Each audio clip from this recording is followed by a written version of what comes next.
موسویان این میدان مرد میخواد، خون میخواد.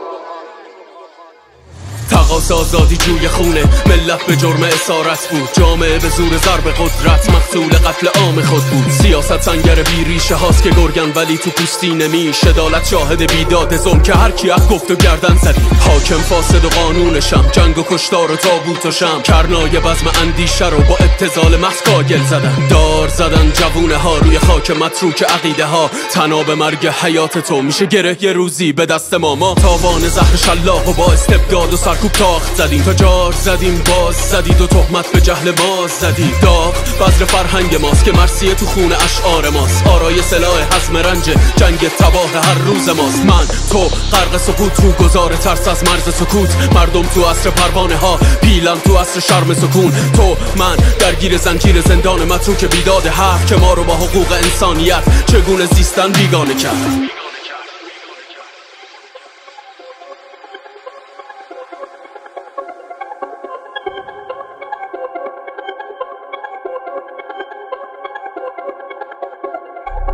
چاره چیه؟ مسئول جبر قاضی کیه؟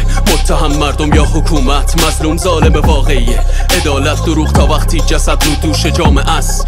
با ترک رقصیدیم تا کام مرگ چون زندگی فاجعه است. با ضرب و شتم واژه بریم به سمت یک راه تازه. چو شعور جمعی محدود ما از خون خلق معنا میسازه. خشونت فهم ملال روزگار، ترس از تکرار تلخ لحظه ها. سردرگمیم و دوچار شک ناچار به زندگی و اشتباه که نقص ماست.